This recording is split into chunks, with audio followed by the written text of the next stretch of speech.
Una de las mayores catástrofes hechas por el ser humano se ubica en el norte de Ucrania, en la ciudad de Pripyat, llamada Vladimir Ilich Lenin, o como muchos lo conocen, la central nuclear de Chernóbil, que desencadenó una de las mayores desastres nucleares registrados, generando un alto porcentaje de radiación que provocó que se dispersara por todo el mundo.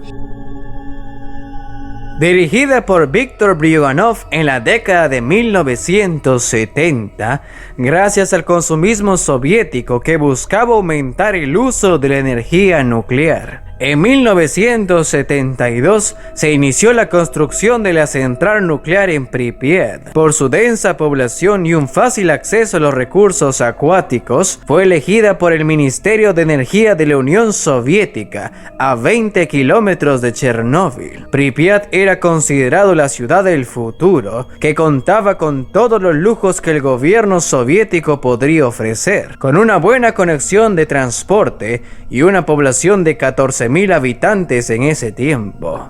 El accidente ocurrió el 26 de abril de 1986. En una prueba rutinaria y errores humanos, daría como resultado 30 víctimas inmediatas debido a las explosiones y muertes posteriores a la radiación emitida. La central nuclear de Chernóbil era la más potente del mundo. Aún así, los sistemas de seguridad estaban apagados y otros fuera de servicio. Según varios estudios independientes, ocurrieron dos grandes explosiones a nivel químico y a nivel nuclear, con una fuerza de 0.3 kilotoneladas. Se suponía que se iba a realizar con un equipo de operarios especializados. Sin embargo, la prueba se aplazó 9 horas debido a la celebración del 1 de mayo. El retraso hizo que se cambiara los operarios por otros menos cualificados. Al momento de poner en crisis el reactor, lo gestionaron desde un búnker. Sin embargo, su destino ya estaba hecho.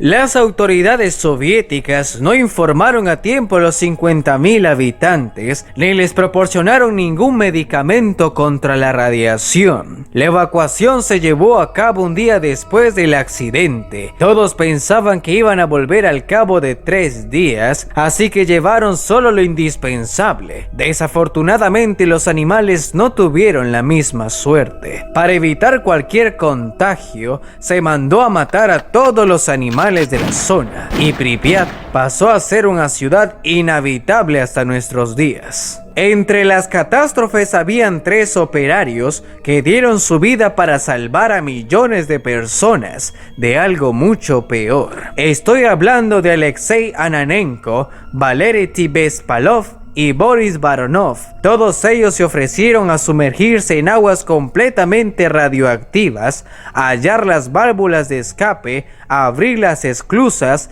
drenar la zona y salvar a la humanidad.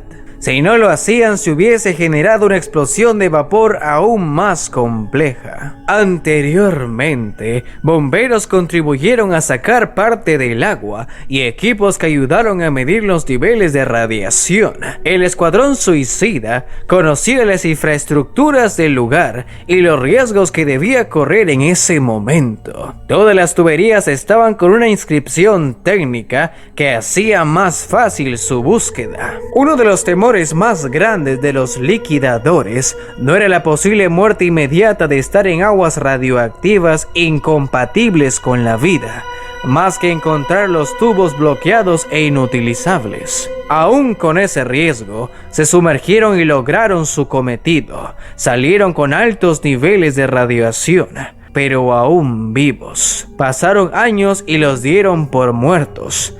El periodista anglosajón Andrew Leader Barron estaba escribiendo un libro sobre la catástrofe de Chernóbil y explica que Baranov murió a causa de un paro cardíaco el 2005 y no por la radiación. Según explica What If, el agua era un escudo contra la radiación natural. Cada 7 centímetros de agua reduce la cantidad de radiación a la mitad. Ananenko y Bespalov fueron condecorados por el expresidente de Ucrania, Petro Poroshenko. Estos grandes héroes salvaron la vida de una gran parte de Europa y vivieron para contarlo. Las nubes de Chernóbil se elevaron a 1.5 kilómetros de altitud. Las nubes del sureste lo llevaron hacia Escandinavia y de nuevo hacia Ucrania. El cambio del viento lo llevó hacia Polonia, Checoslovaquia y después a Austria. Por lo que se sabe, no hay lugar donde la nube radioactiva no estuviese presente. El equipo de seguridad intentaba apagar el fuego. Los bomberos no sabían qué ocurría y seguían echando agua. Esto empeoró más la situación.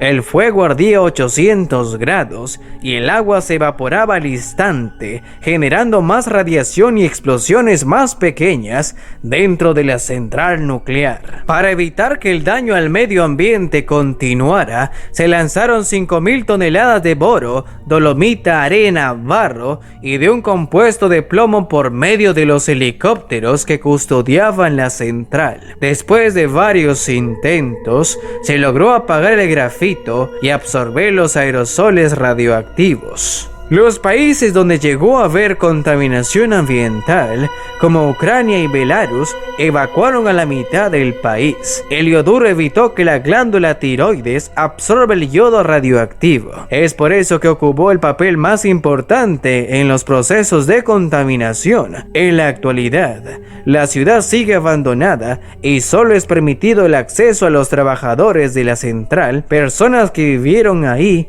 y 100 personas que regresaron a vivir bajo su propia responsabilidad. Pripyat es una ciudad perdida en el tiempo, que se utiliza para hacer recorridos a los turistas y a simple vista, los bosques lentamente recuperan su terreno y aquellos animales que viven cerca tienen una tasa de mortalidad baja debido a las radiaciones aún existentes. Ucrania pretende quedarse con el patrimonio de Chernóbil y convertirlo en una zona turística abierta para todo el mundo. Chernóbil y Pripyat se están convirtiendo en museos de la Guerra Fría al aire libre.